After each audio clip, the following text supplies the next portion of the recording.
تو نیوی میں جا کے دیکھو آپ, سمندر میں ایسے سر چکراتا ہے, ایسے الٹیاں. میں نے وہاں پھر فوجیوں سے انٹرویو لیے, ان میں آفیسرز بھی ہیں, کمیشن آفیسرز بھی ہیں, کہتے ہیں زیادہ الٹیاں لگتی ہیں تو پھر خشکی پہ لے جاتے ہیں, پھر واپس لے آتے ہیں, پھر الٹیاں لگتی ہیں, الٹیوں کی گولیاں کھاتے ہیں, پھر جب مرنے لگتا ہے بندہ تو کہاں بھیج دیتے ہیں, خشکی پہ. اسی میں زندگی گزرتی ہے, اسی میں زندگی. تو میں نے آ کے حدیثیں دیکھی, کیا نبی صلی اللہ علیہ وسلم نے سمندر کے جہاد کی کوئی فضیلت بیان کی ہے؟ کیا زبردست. حالانکہ ہمارے نبی نے کبھی سمندر پہ لڑائی نہیں لڑی, آپ کے دور میں کبھی نوبت نہیں آئی, مگر پیغمبر کا ویژن دیکھو. آپ کو پتا تھا کہ سمندر پہ لڑے بغیر میری امت دنیا میں اسلام غالب نہیں کر سکتی, میری امت کو سمندر میں لڑنا پڑے گا.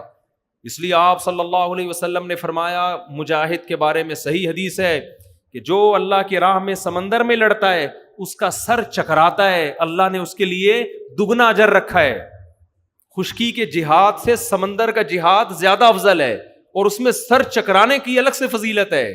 اس سے گناہ جھڑتے ہیں, معاف ہوتے ہیں گناہ. کیونکہ سر جب چکراتا ہے اور الٹیاں آتی ہیں نا, تو بولنے میں اتنا نہیں ہوتا, جب آتی ہیں تو پتہ چلتا ہے انسان کی کنڈیشن کیا ہوتی ہے. تو اللہ تعالیٰ نے بنی اسرائیل کے جو تھے نا, ان پیغمبر نے کہا کہ تم باتیں کر رہے ہو لڑیں گے, لیکن تمہارے کام لڑنا بھڑنا بولو ہے نہیں. بیٹھو, میں اپنے الفاظ میں بیان کر رہا ہوں, آرام سے یہاں ہنسی خوشی زندگی گزارو, شادیوں کو فوکس کرو فی الحال, تم پیداوار بڑھاؤ. لیکن وہ قوم کہنے لگی, ما لنا لا نقاتل فی سبیل اللہ وقد اخرجنا من دیارنا وابنائنا, ہم سے ہمارے بیٹے چھین لیے گئے, گرفتار ہو گئے, قید ہو گئے, ہمیں ہمارے گھروں سے نکال دیا گیا. بھلا جہاد فرض ہوگا تو ہم کیوں نہیں لڑیں گے؟ لڑیں گے, آپ اللہ اس کے آرڈر تو لے کر آئے. ان نبی نے اللہ سے دعا مانگی, اللہ نے وحی نازل کر دی کہ ٹھیک ہے, جہاد کی تیاری کرو اور جا کے اس قوم سے لڑو, لڑو گے اللہ تمہیں غلبہ دے گا. اب جس نے یہ جو ہمیں جو اسباق ملتے ہیں نا, وہ میں بیان کرتا ہوں, یہ سمجھنے کا ہے. پیغمبر نے اس قوم پہ امیر بنا دیا, کمانڈر بنا دیا طالوت علیہ السلام کو. کس کو امیر بنا دیا؟ حضرت, وہ غریب آدمی تھے, ان کو کمانڈر بنا دیا. اب جس نے نہیں کرنا ہوتا نا, وہ ہر بات میں منفی پہلو نکالتا ہے. قوم کہنے لگی یہ امیر بننے کے قابل نہیں. ارے جب تمہیں بنا دیا امیر, جو ہے جیسا ہے, ہر آدمی سے تھوڑی مشورہ لیا جائے گا. کہنے لگے نہیں, یہ تو غریب آدمی ہے, کل تک تو یہ, جیسے لوگ کہہ رہے ہوتے ہیں نا, کل تک تو یہ سائیکل پہ گھومتا تھا, آج اسی کو ہمارا حاکم بنا دیا ہے. بھائی لوگ کہہ رہے ہوتے ہیں نا, ایک تاجر ہیں بڑے مالدار, مجھے لوگ کہتے ہیں کل تک تو یہ سائیکل پہ گھومتا تھا, آج دیکھو لینڈ کروزر میں گھوم رہا ہے. تو میں نے کہا کیا ہو گیا, اگر اللہ نے کل تک سائیکل پہ گھمایا, رکشے میں, آج اس کو لینڈ کروزر میں گھمایا, تو اس میں تکلیف کی کیا بات ہے؟ یہ ضروری ہے کہ جو کل لینڈ کروزر میں گھومتا تھا آج وہی گھومے گا؟ سائیکل سے لینڈ کروزر پہ آنا اسلام میں حرام ہے کہ اللہ نے دے دیے, رزق کے دروازے کھول دیے, تو طنز کیوں کر رہے ہو؟ تو انہوں نے کہا یہ غریب آدمی, یار یہ ہمارا کمانڈر بنے گا. تو پیغمبر نے اس قوم کو کیا کہا, ان اللہ زادکم, وہ کیا ہے, ان اللہ زادکم زاد علیکم فل, کیا ہے بھائی وہ آیت پڑھو یار, ان اللہ اصطفاہ علیکم وزادکم فل بسطۃ فی العلم والجسم. دیکھو ان میں دو خاصیتیں, نالج ان کے پاس زیادہ ہے. نالج سے مراد یہاں جنگ کی نالج. یہاں بھی دیکھو اسباب اختیار کیے جا رہے ہیں. یہ نہیں کہ یہ چونکہ اللہ والے بزرگ ہیں ان کو اٹھا کے کمانڈر بنا دو. آج کل یہ ہو رہا ہے, لوگ دیکھ رہے ہیں نیک آدمی کون ہے, اس کو بنا دو. نیک ہونا الگ چیز ہے, تجربے کار ہونا الگ چیز ہے. کتنی خاندانی بات کی. آج ہم نے ایک مہمان بلائے تھے نا, بڑی زبردست. میں اکثر بیانات میں یہ بات کہتا رہتا ہوں کہ رسول اللہ صلی اللہ علیہ وسلم نے حضرت خالد بن ولید کو کمانڈر بنایا, حضرت ابو ہریرہ کو کمانڈر نہیں بنایا. حضرت ابو ہریرہ کو حدیثیں یاد کرنے پر لگایا, خالد بن ولید کو حدیثیں جمع کرنے پر بولو نہیں لگایا. جس کے اندر جو صلاحیت ہے اس سے وہ کام لیا جا رہا ہے. حضرت بلال کو مؤذن بنایا, آواز اونچی ہے, آواز اچھی ہے, ان کو جنگ میں کمانڈر نہیں بنایا جا رہا. تو ایبلٹی دیکھی جاتی ہے. آج ہماری تباہی کا ایک بہت بڑا ذریعہ یہ بھی ہے کہ فقہا نے تو یہاں تک لکھا ہے کہ جنگ میں دو آدمی ہیں. ایک آدمی وہ ہے جو فاسق و فاجر ہے, گنہگار آدمی ہے, نیک نہیں ہے, جنگ لڑنے کا تجربہ ہے, فائٹ اچھی جانتا ہے. مسلمانوں کا کمانڈر اس فاسق و فاجر کو بنایا جائے گا. دوسرا نیک ہے, پرہیزگار ہے, اللہ اللہ کرتا ہے, تہجد گزار, روزے دار, مگر جنگی تجربہ اس کے پاس بولو نہیں ہے. اس کو کمانڈر نہیں بنا, وہ مروا دے گا.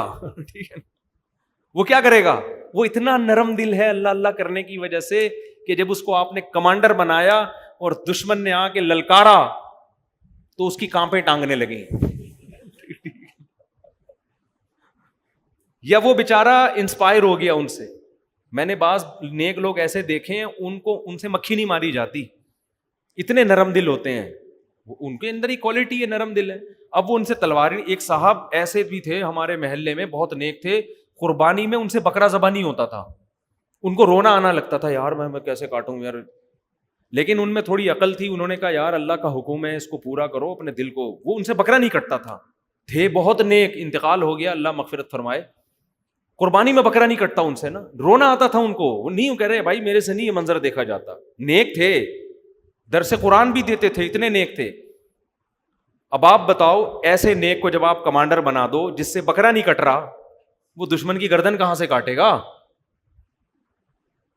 وہ تو بندوق چلانے سے پہلے وہ سامنے والا کہے گا میرے چھوٹے چھوٹے بچے ہیں, کہے گا یار اس کو تو چھوٹے چھوٹے بچے ہیں. یہ نہیں دیکھ رہا کہ یہ سارے کیا کمارے چھڑے چھاٹ ہیں جو ہمارے ساتھ لڑنے کے لیے آئے ہوئے ہیں, یہ بھی تو کسی کے بچے ہیں.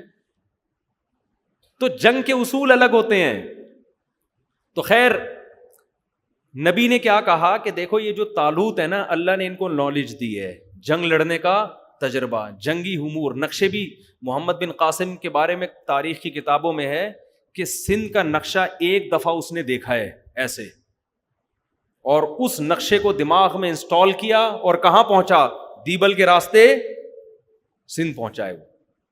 کیونکہ اتنے لمبے لمبے صحرا اور سمندر عبور کرنا آسان کام نہیں تھا. اس کے لیے کھوپڑی, پہلے گوگل میپ تھوڑی تھا, آپ کے دماغ کو گوگل میپ والا کام کرنا چاہیے تھا. اب آپ نے ایسے کن ذہن آدمی کو نقشہ پکڑا دیا کہ دیبل جانا ہے بھائی, وہ پوری رات بیٹھا ہوا کہ یار یہ ادھر سے ٹرن ماروں گا, ادھر سے بصرہ آ رہا ہے, بصرہ سے لیفٹ پہ ٹرن ماروں گا تو کوفہ آ رہا ہے, کوفہ سے جب ادھر کو نکلا ابے بھائی میری کھوپڑی کام نہیں کر رہی.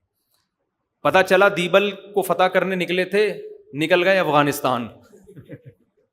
وہی میں لطیفہ سناتا ہوں نا کہ ایک آدمی جو تھا, پہلے یہ ایجنٹ نہیں ہے, ٹریول ایجنٹ, یہ لوگوں کو پیسے دے کے نا ادھر لانچ میں بٹھا کے کبھی دبئی کبھی قطر کہاں کہاں بھجواتے تھے. اس میں فراڈی بہت ہوتے تھے. تو ایک آدمی نے ٹریول ایجنٹ کو پیسے دیے کہ مجھے مسقط جانا ہے. اس نے گھما کے نا, سمندر میں جانے کے بعد پتہ نہیں چلتا کدھر آ گیا آدمی, گھما کے ادھر گوادر پہ اتار دیا اس کو, ساحل پہ. پہلے گوادر آباد بھی نہیں تھا, اب یہ گوادر میں گھوم رہا ہے, یہ سمجھ رہے مسقط ہے. اس کو بھائی اب تو خود جا. اس کو بندہ نظر آیا ریگستان میں, اس نے پوچھا یار تمہیں پتہ ہے کہ مسقط کدھر ہے؟ تو پتہ نہیں, میں تو خود قطر میں گھوم رہا ہوں بھائی. مجھے تو پتہ نہیں میں خود کہاں ہوں, قطر میں گھوم رہا ہوں. تو جس کو سمندر میں ستارے پڑھنے نہیں آتے, راستوں کا پتہ نہیں ہے, وہ کمانڈ کرے گا. اور بعض لوگ ایسے کن ذہن ہوتے ہیں, ان کو سمجھاؤ پھر بھی. فوج میں کمیشن آفیسر کے لیے ISSB کا ٹیسٹ ہے. اس کی ایک بہت بڑی وجہ یہ ہے کہ اس کی کھوپڑی کام کرتی ہے کہ نہیں کرتی ہے. ٹھیک ہے نا, کمانڈ کرے گا تو اس کے لیے کیا چاہیے؟ کھوپڑی چاہیے. مروا نہ دے کہیں. اس کو بولا تھا بھائی کارگل جانا ہے اور یہ کہاں نکل لی ہے؟ چترال کی طرف نکل لی ہے یہ. خیر ان کو وہی قطر میں چھوڑے بھی بہت لمبا, پھر وہ بیان کا سارا رخ ہی چینج ہو جاتا ہے. تو حضرت ان پیغمبر نے کیا کہا کہ غریب ہیں لیکن دو کوالٹی ہیں. نمبر ایک علم. علم کیا ہے؟ نالج, جنگوں کا تجربہ, نقشے پڑھنا, یہ سب چیزیں ان میں تم سے زیادہ ہیں. دوسری چیز جسم, صحت مند بھی ہیں. تجربہ تو آپ کے کمانڈر کے پاس بہت ہے مگر کمانڈر نہیں ہے, اتنا سا ہے, وہ آدھا نظر آ رہا ہے آدھا نہیں. اسے دیکھ کے موٹیویشن ہی نہیں ملتی آدمی کو. کمانڈر جب خود آگے آگے ہوتا ہے, فوجیوں کو ایک موٹیویشن ملتی ہے کہ یار یہ لڑ رہا ہے تو ہم بھی لڑیں گے. یہ انسان کی نا پرسنالٹی کا بڑا فوج میں بڑے دیکھو گورے نے نا, گورا بڑا ہوشیار ہے, گورے نے فوج میں کچھ ایسے جو ہمارے ملک میں بھی فالو کر رہے ہیں, گورے نے بڑی کچھ چیزیں بڑی خاندانی کی ہیں, اور یہ نبی صلی اللہ علیہ وسلم کا اصول ہے. ہمارے نبی صلی اللہ علیہ وسلم فوج میں کمانڈر بناتے ہوئے یا کسی دوسرے ملک کا سفیر بناتے ہوئے جسمانی پرسنالٹی بھی دیکھا کرتے تھے. علامہ ابن کثیر رحمہ اللہ نے لکھا ہے کہ نبی نے جتنے سفیر غیر ملکیوں کے پاس بھیجے نا, غیر ملکی بادشاہوں کے پاس, ان میں 2 کوالٹی تھی, سب خوبصورت تھے اور سب کو بولنا بڑا اچھا آتا تھا, تاکہ جب پہلا امپریشن پڑے نا غیر مسلم بادشاہ کے پاس وہ متاثر ہو جائے, روب میں آ جائے کہ بھائی کوئی بندہ آیا ہے بات کرنے کے لیے. آپ نے کسی ایسے کو بھیج دیا اس سے بات ہی نہیں ہو رہی, وہ ہچکچا رہا ہے, اس کی کانپیں ٹانگ رہی ہیں, وہ گھبرا رہا ہے, تو وہ کہے گا یار جن کا نمائندہ ایسا ہے وہ قوم بھی ایسی ہوگی. حالانکہ ضروری نہیں ہے بھائی, ہو سکتا ہے یہ بندہ ایسا ہو باقی قوم ایسی نہ ہو. پرسنالٹی کا بھی بڑا خیال کیا ہے. ایک صحابی تھے دحیہ کلبی غالباً نام تھا ان کا, وہ نبی کے سفیر تھے, اتنے خوبصورت, ایسا قد, ایسی پرسنالٹی کہ حضرت عمر نے ان پر پابندی لگا دی کہ مدینہ میں نقاب پہنے بغیر آپ کو آنے کی اجازت نہیں ہے, کیونکہ مدینہ میں بعض عورتوں کے فتنہ میں مبتلا ہونے کا اندیشہ ہو گیا تھا. ان کی جب عورتوں کی ان کی نظر پڑتی نا, اس خطرہ تھا کہ فتنے میں نہ پڑ جائیں, یہ ایسی پرسنالٹی تھی. تو جب وہ مدینہ میں آتے منہ ڈھانپ کے آتے کرتے, اندازہ لگاؤ کیا جب یہ پرسنالٹی بادشاہوں کی آنکھوں میں آنکھیں ڈال کے بات کرتی ہوگی, بادشاہ بھی کہتے ہوں گے بھائی کوئی قوم ہے جس کا نمائندہ آیا ہے. تو اسی وجہ سے فوج میں کمیشن آفیسر کی پرسنالٹی بھی دیکھی جاتی ہے. میں جب برما گیا نا, وہاں میں فوجی آفیسرز تو بہت ہوتے ہیں, گھوم رہے ہوتے ہیں, میں ان سے ملا تو پھر ہمیں اپنے فوجی یاد آئے. یار ہمارے فوجی کیسے ماشاءاللہ لمبے تڑنگے چوڑے ہوتے ہیں نا, پاکستان آرمی میں تو دیکھا ہوگا آپ نے, اور وہ واگا بارڈر پہ دیکھ لو. تو یہ جب میں نے برما کے دیکھے نا, اتنے سے ساشے گھوم رہے تھے فوجیوں کے, تو جب آدمی کمپیئر کرتا ہے نا تو پھر اپنی فوج کی قدر ہوتی ہے. میں نے کہا یار ہمارے تو بڑے ایک قداور ہوتے ہیں, ایسی پرسنالٹی ہوتی ہے, ان کو تو دیکھ کے دل چاہ رہا ہے گرفتاری دے دو ان کو, بلکہ ان کو گرفتار کر لو, یہ ایک فرق پڑتا ہے. تو خیر ان پیغمبر نے کیا کہا, زادکم بسطۃ فی العلم والجسم, اللہ نے ان کو جسامت بھی دی ہے, پرسنالٹی بھی دی ہے اور نالج بھی. تو پیسہ سب کچھ نہیں ہوتا.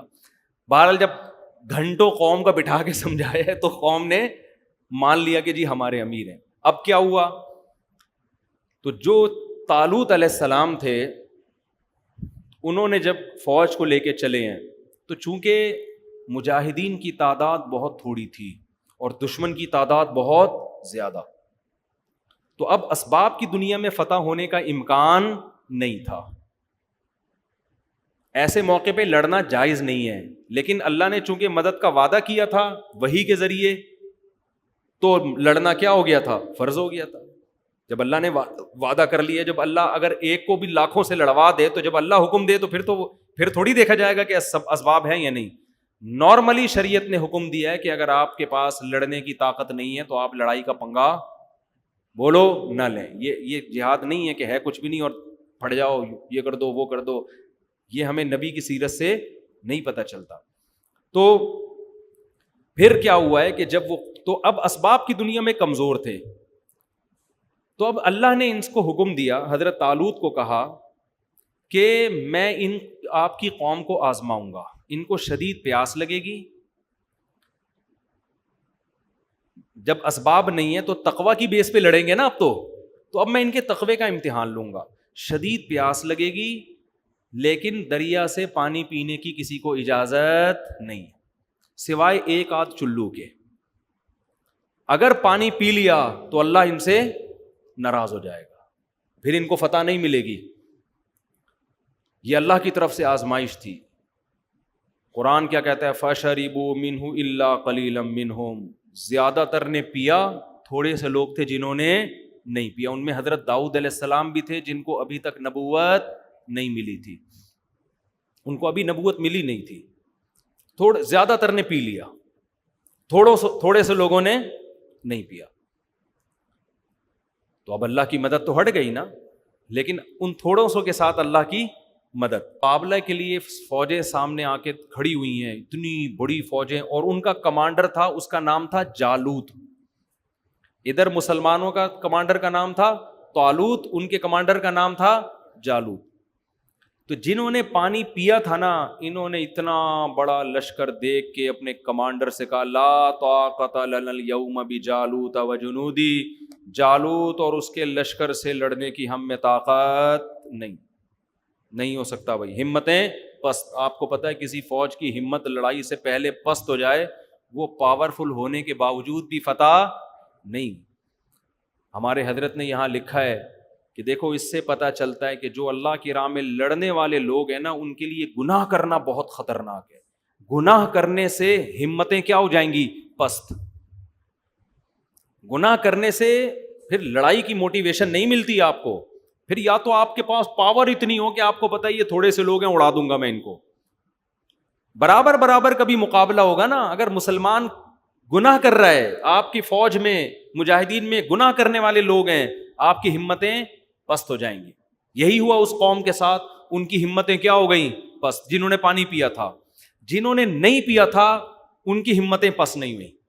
وہ اپنی قوم کو سمجھا رہے ہیں کم من فئۃ قلیلۃ. دیکھو بہت دفعہ ہسٹری اٹھا کے دیکھو ایسا ہوا ہے, بہت تھوڑی اور کمزور جماعتوں نے بڑی بڑی طاقتور جماعتوں کو اللہ کے حکم سے شکست دی ہے. جب ہم اللہ کے حکم پہ آئے ہیں تو اللہ ہمیں رسوا نہیں کرے گا, اللہ ہمیں فتح دے گا. تو قرآن کہتا ہے پھر جب لڑائی شروع ہوئی ہے نا, تو اتنا بڑا یہ تو بھاگ گئے پتلی گلی سے. یہ جو جنہوں نے پانی پیا تھا نا, ان کی ہمتیں پست, اور یہ پتلی گلی سے نکل گئے. اب جو تھوڑے سے لوگ بچے ہیں ان کی آزمائش ڈبل ہو گئی کہ نہیں ہو گئی؟ تو اور آزمائش ہے بھائی. آپ کے اپنے لوگ بھاگ گئے, ان کو تو اللہ نے کیا سزا دی ہوگی اس کا قرآن میں تذکرہ نہیں ہے. حدیث قرآن میں تو یہ پتہ چلتا ہے کہ جو میدان جنگ سے بھاگتا ہے تو بہت بڑا عذاب ہے اس کے لیے قیامت کے دن. اس پر اللہ کا غضب ہے, اس پر اللہ کی لعنت ہے, کیونکہ وہ خود نہیں بھاگ رہا, وہ دوسروں کا جذبہ بھی خراب کر رہا ہے. وہ اتنا بڑا جرم ہے میدان جنگ سے بھاگنا.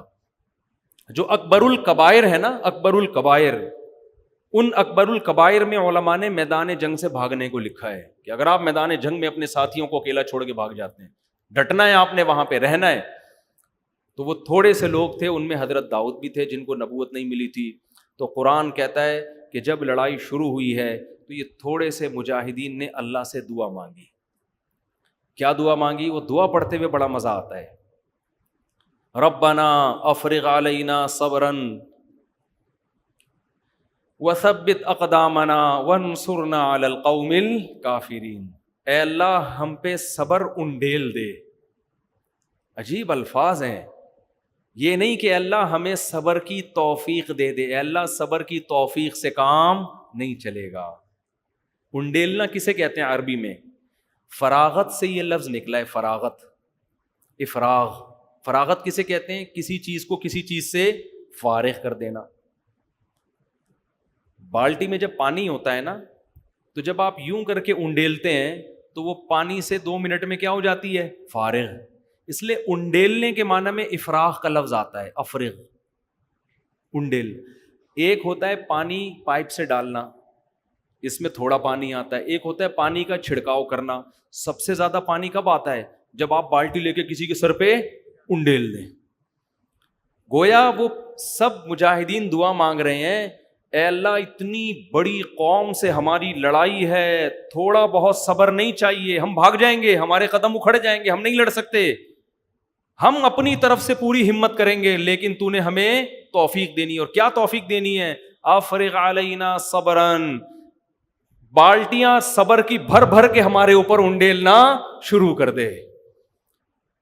یہ تو جن لوگوں نے جنگ کا منظر دیکھا ہے نا, ان کو پتا ہے کہ دشمن طاقتور ہو تو میدان جنگ میں ٹکنا آسان کام نہیں ہوتا. لاشیں لوگ اٹھا رہے ہوتے ہیں اپنے یاروں کی, کسی کا ہاتھ ٹوٹ رہا ہے, کسی کے چیتھڑے اڑ رہے ہیں, کسی کی آنکھ ضائع ہو رہی ہے, کسی کے پاؤں وہاں پڑے ہوئے ہیں. جب دھماکے ہوتے ہیں نا, یہ آسان کام تھوڑی ہوتا. پہلے تو دو بدو تلواروں سے لڑائی ہوتی تھی, اتنی طاقتور قوم کے مقابلے میں جب آ کے کھڑے ہوئے تو اللہ سے دعا مانگ رہے ہیں، اللہ ہم تو لڑیں گے لیکن ہم اپنی طاقت پہ ہمیں اور اپنی ہمت پہ ہمیں ناز نہیں ہے، تو کیا کر، افرغ علینا صبرن، صبر کی بالٹیاں بھر بھر کے ہمارے اوپر انڈیل دے، وثبت اقدامنا، اور ہمارے قدموں کو جما دے زمین کے اوپر، پیچھے نہ پلٹنے پائیں ہم، کچھ بھی ہو جائے،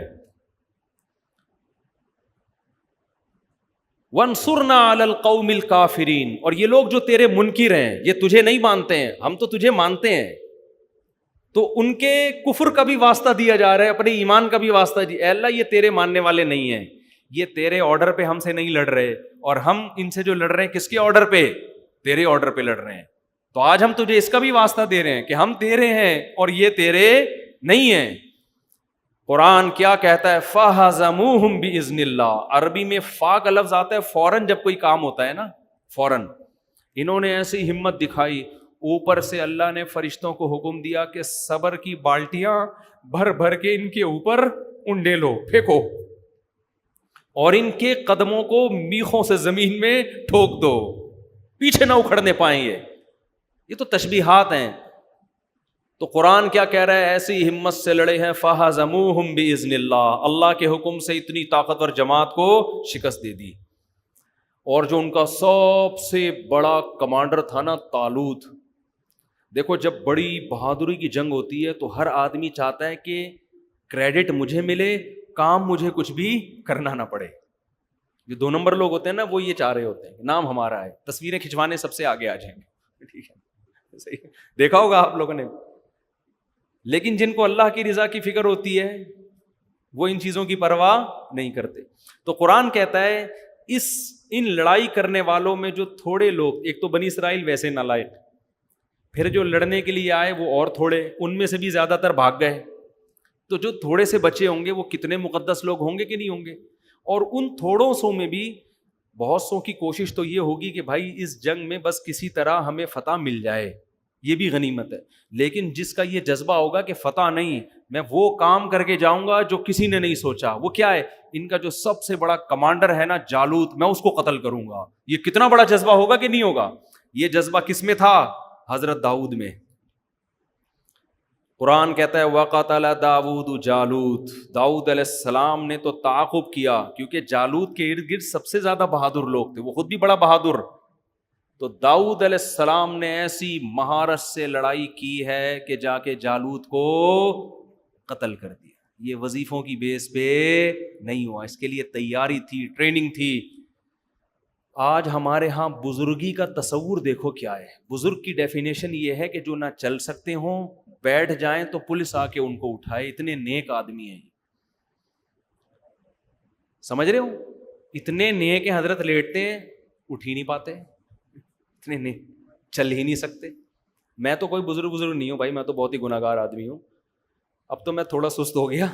مجھے یاد ہے پہلے میں وضو کرنے آتا تھا نا، 1 منٹ ہوتا تھا، لوگ دیکھ رہے ہوتے امام صاحب مارکیٹ سے شارٹ ہیں، اچانک میں مصلی پہ ہوتا تھا نا، تو لوگ کہتے ہیں کس ٹائپ کا امام ہے یار۔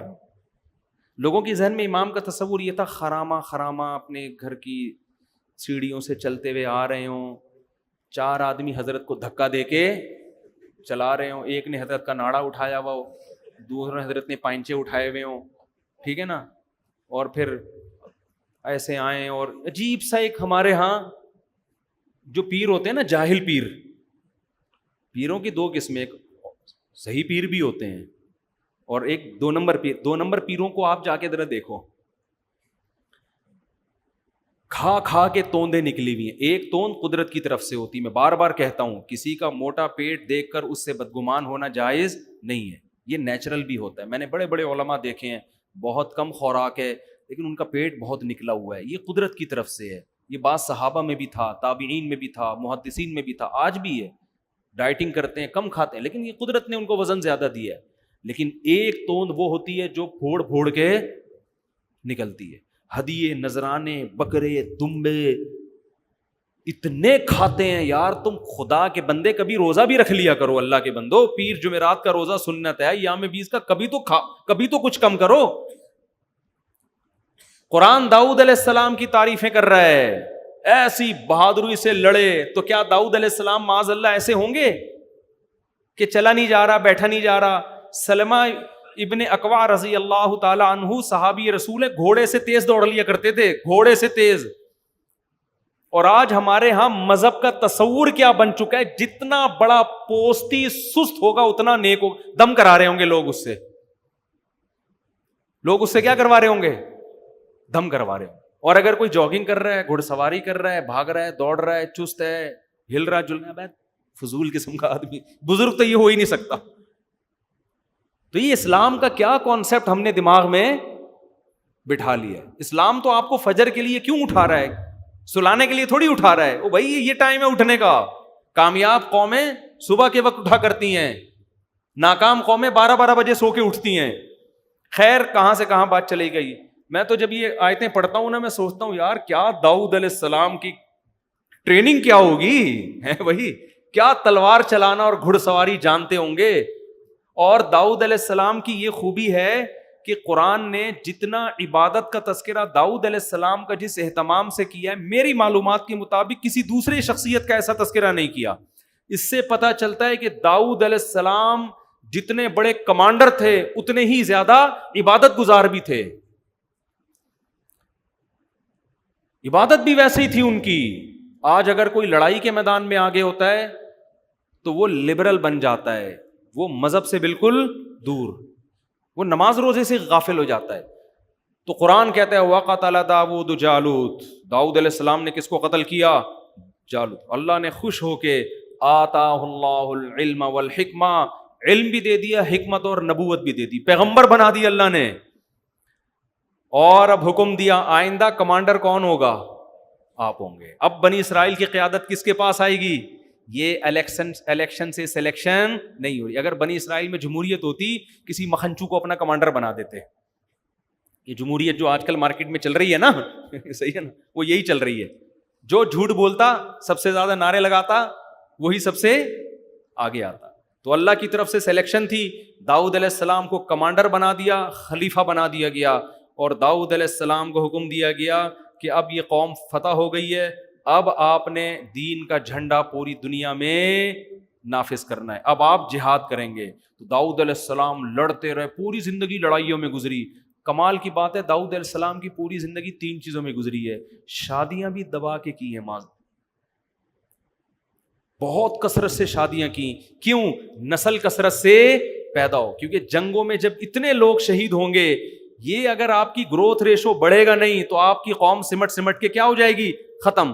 پاکستان آرمی میں جو جوان اتنی کثرت سے ہے نا, مجھے ایک نیوی کے بہت بڑے کمانڈر نے یہ بات بتائی کہ امریکہ اور یورپ کو اپنی آرمیوں میں اپنی قوم کے جوان بھرتی ہونے کے لیے نہیں ملتے.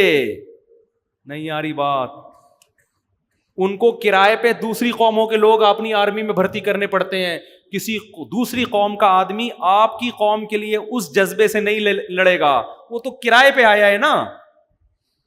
امریکہ اور ان قوموں میں اتنے لوگ نہیں ہیں, جبکہ انہوں نے کہا ہمارے پاکستان میں کیا ہے, لائن لگی ہوئی ہوتی ہے سلیکشن کے لیے. ہر آدمی کہتا ہے مجھے بھرتی کرو, دوسرا کہتا ہے مجھے بھرتی. یہ کیوں ہے؟ گروتھ ریشو زیادہ ہے. اگر یہ 2 بچوں پہ آ گئے نا ہم, تو یہ فیسلٹی ہماری کیا ہو جائے گی؟ ختم. عسکری لحاظ سے کمزور پڑ جائیں گے. تو داؤد علیہ السلام نے کثرت سے, اس زمانے میں 4 سے بھی زیادہ شادیوں کی اجازت تھی. خواتین سے معذرت کے ساتھ اوپر بیان سن رہی ہیں, بولیں گے پھر آ گیا. اب کیا کریں, داؤد علیہ السلام نے کی تھی تو میرا کیا قصور ہے اس میں؟ داؤد علیہ السلام نے بہت کثرت سے شادیاں کی, بہت کثرت سے. یہ تمام آسمانی کتابوں میں اس کا تذکرہ ملتا ہے. 3 کام کثرت سے. ایک لڑائی. پھر اللہ نے خوش ہو کے نا آپ کے ہاتھ میں لوہے کو نرم کر دیا کہ اب آپ لوہا جدھر چاہیں گے مڑ جائے گا. آپ زرہیں بنائیں. قرآن کہتے ہیں وقدر فی السرد, جنگی ٹوپیاں بنائیں. داؤد علیہ السلام خود اپنے ہاتھ سے جنگی ٹوپیاں بناتے تھے اور جنگی لوہے کے لباس بناتے تھے, تلوار اس پہ اثر نہ کرے. اسباب اختیار کر رہے ہیں. اور پھر قرآن ان کی عبادت کا تذکرہ کرتا ہے. یا جبال اوبی معہ والطیر, اے پہاڑوں, داؤد جب اللہ کی تسبیح کریں, لا الہ الا اللہ پڑھیں, تو اے پہاڑوں تم بھی داؤد کے ساتھ اس تسبیح میں شریک ہو جاؤ. اور قرآن داؤد علیہ السلام کے بارے میں ایک اور بات کہہ رہا ہے, فصل الخطاب, بہترین بات کرنے کا، تقریر کرنے کا ملکہ عطا کیا. جب تقریر کرتے، بیان کرتے، خطابت کے جوہر دکھاتے، لوگوں پر ایک جادو جو ہے نا، وہ ایسے لوگ مبہوت ہو جایا کرتے تھے. ہمارے بہت سے لیڈر ہیں، بولتے ہیں، آدمی کہتا ہے تو بولنا کیا چاہ رہا ہے، تیرے منہ سے نکل کے آ رہا ہے. بولنا ہی نہیں آتا ہمارے اکثر لیڈروں کو. لیڈر میں ایک بہت بڑی کوالٹی کیا ہوتی ہے؟ اس کو بولنا، بولو، آنا چاہیے. بولنا ہی نہیں آ رہا ہوتا ہے. آدمی کہتا ہے یار یہ ہمیں سمجھا رہا ہے، اس کو خود سمجھ میں نہیں آ رہا ہے یہ بول کیا رہا ہے. ادھر ادھر کی پھینک رہے ہیں، ادھر کی پھینک رہے ہیں، وہ چور ہے، وہ فلانا ہے، وہ یوں ہے. خیر ابھی ہمیں اپنے لیڈروں کا وہ مقصد ہمارا وہ نہیں ہے. ہم تو داؤد علیہ السلام کی تعریفیں کر رہے ہیں. قرآن کہہ رہا ہے فصل الخطاب، اسپیکنگ پاور عطا کی ہم نے کس کو؟ داؤد کو. کمانڈر میں یہ ضروری ہے کہ جب وہ تقریر کرے تو لوگوں کے دل لرز جائیں، لوگوں کو موٹیویشن ملے. داؤد علیہ السلام تقریر کرتے، آواز اتنی خوبصورت اللہ نے داؤد علیہ السلام کو عطا فرمائی کہ جب وہ زبور کی تلاوت کیا کرتے تھے، وَالطَّيْرَ مَحْشُورَةً، اللہ فرماتے ہیں پرندے ان کی آواز کے گرد آ کے اکٹھے ہو جایا کرتے تھے. اتنی خوبصورت آواز میں تلاوت کرتے کہ پرندے اکٹھے ہو کے سنتے. پہاڑ ان کے ساتھ لا الہ الا اللہ کی صدائیں بلند کرتے. اور حدیث میں آتا ہے بہترین روزہ داؤد علیہ السلام کا روزہ ہے. پوری زندگی داؤد علیہ السلام نے کیسے گزاری؟ ایک دن روزہ اور ایک دن ناغا. ایک دن روزہ، ایک کنٹینیو کیوں نہیں رکھے؟ صحت خراب ہو جائے گی، آگے لڑنا بھی ہے. سمجھ رہے ہیں؟ ایک دن روزہ، ایک دن ناغا، ایک دن پوری زندگی حضرت داؤد علیہ السلام کا یہ معمول تھا. رات کو 3 حصوں میں تقسیم کیا ہوا داؤد علیہ السلام نے. حدیث میں آتے یہ بات روایات میں ہے کہ داؤد علیہ السلام نے رات کے 3 حصے، ایک حصہ خود عبادت کرتے، سو جاتے، گھر والوں کو جگاتے، بچوں کو جگاتے. اس طرح سے 3 حصے، پورا گھر رات کو کس میں مشغول ہوتا تھا؟ عبادت. تو یہ وہ لوگ تھے بھائی جنہوں نے دنیا میں بڑے بڑے کارنامے سر انجام دیے. قرآن کہتا ہے داؤد علیہ السلام کو ہم نے بیٹا دیا سلیمان. صحیح ہے نا؟ اور ہم نے کہا آپ کے دنیا سے جانے کے بعد آپ کے مشن کو کون سنبھالے گا؟ بولو، سلیمان. پھر وہ ان کے اللہ نے واقعات بیان کیے، ان کو ان سے بھی زیادہ کمالات عطا کی اللہ تعالیٰ نے. اور کمال معذرت کے ساتھ شادیاں انہوں نے بھی بہت کی ہیں. یہ میں اس لیے کہہ رہا ہوں کہ زیادہ شادیاں کرنا یہ انسان کے 2 نمبر ہونے کی، عیش پرست ہونے کی علامت نہیں ہے. یہ پیغمبروں کی سنتیں ہیں. یہ تو اسلام نے 4 کی پابندی لگا دی ہے، 4 سے زیادہ الاؤ نہیں ہے. اسلام سے پہلے جتنے بھی مذاہب دنیا میں تھے آسمانی، ان میں 4 سے بھی زیادہ کی اجازت تھی.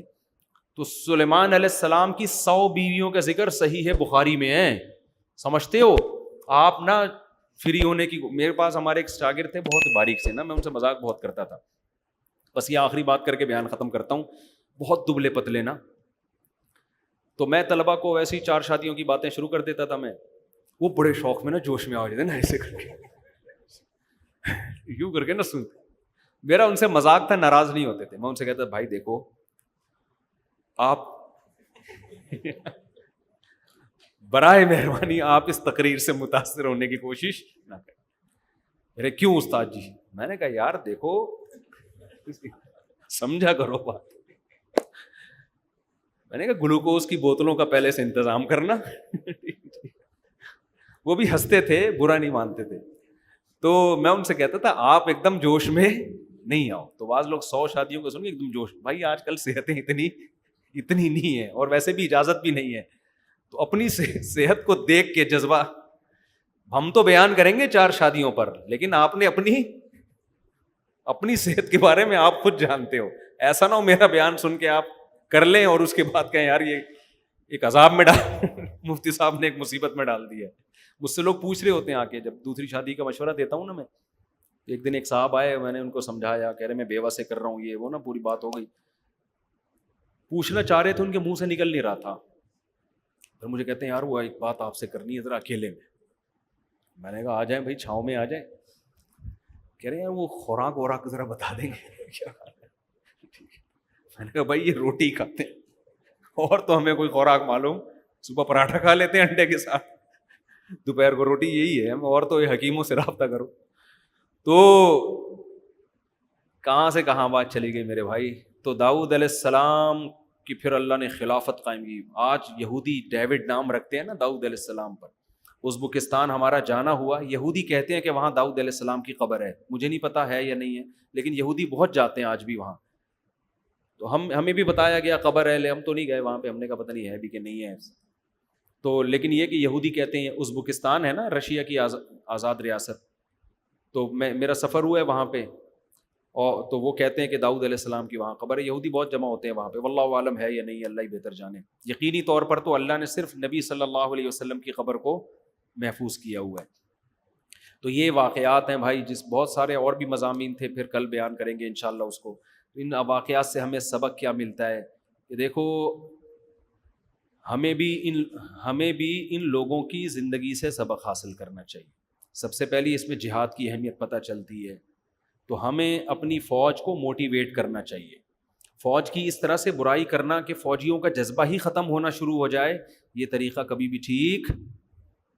کوئی عیب ہے بیان کرو, اصلاح کی کوشش کرو, لیکن یہ کہنا یہ ہیں ہی چور, یہ ہیں ہی ایسے, اس کا نقصان یہ ہوگا کہ جو آپ کے لیے لڑ رہا ہے نا میدان میں, اس کو موٹیویشن نہیں ملے گی. لوگ کہتے ہیں ہم ان فوجیوں کو تھوڑی کہتے ہیں, ہم تو ان کے افسروں کو کہتے ہیں. وہ بھائی جو ماتحت ہوتا ہے وہ اپنے افسروں ہی کے کہنے پہ آگے لڑ رہا ہوتا ہے.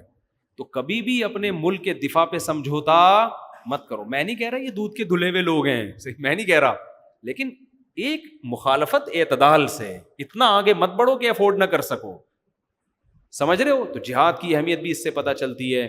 دوسرا, اس میں جو ہمارے لڑنے والے فوجی ہیں ان کو یہ عبرت حاصل کرنی چاہیے, ہماری آرمی کو, ہماری نیوی کو, ہماری ایئر فورس کو, کہ اگر آپ نے اپنی فوج میں دین کا عنصر شامل نہیں کیا, مذہب کی موٹیویشن کو شامل نہیں کیا, لوگوں کو, فوجیوں کو لبرل بنانے کی کوشش کی, تو پھر اللہ کی فتح اور نصرت ہمارے ساتھ نہیں ہوگی. اللہ کی مدد ہمارے ساتھ جب ہوگی جب ہمارے فوجی نماز کی پابندی کریں گے, رمضان کے روزوں کی پابندی کریں گے, داڑھی کو برا نہیں سمجھیں گے, جب تلاوت کا معمول ہوگا اور اللہ رسول کی باتیں ہوں گی, اور ان آیتوں کو ان کے درس ہوں گے, تعلیم ہوگی, قرآن سیکھنے اور سکھانے کا معمول ہوگا, ہماری ہسٹری پڑھائی جائے گی, پھر فوج کو موٹیویشن. اور اگر آپ نے ہماری آرمی کو کیونکہ فوج میں ایسے لوگ موجود ہیں جو چاہتے ہیں فوج کو لبرل بنا دیں, وہ کہتے ہیں مولوی ہٹاؤ فوج سے, اور یہ داڑھی والے ہمیں پسند نہیں ہے, یہ نماز روزہ نہیں, لبرل. تو میرے بھائی جس دن آپ نے اپنی فوج کو لبرل بنا دیا تو پھر اللہ کی مدد ہٹ جائے گی, شہادت کا جذبہ ختم ہو جائے گا. یہ بھی ہمیں ان آیتوں سے سبق ملتا ہے, اور شادیوں کا سبق بھی وہ تو ملتا ہی رہتا ہے, ٹھیک ہے نا, اس کو بھی میں زیادہ ہائی لائٹ نہیں کروں گا. اور عبادت کا بھی ملتا ہے کہ کیسے داؤد علیہ السلام کی عبادتیں, یہ جب داؤد علیہ السلام کا اصل ٹاپک آئے گا نا, وہاں اور تفصیل سے انشاءاللہ ہم بیان کریں گے. اللہ تعالی ہمیں سمجھنے کی, عمل کرنے کی توفیق عطا فرمائے. وما علینا الا البلاغ.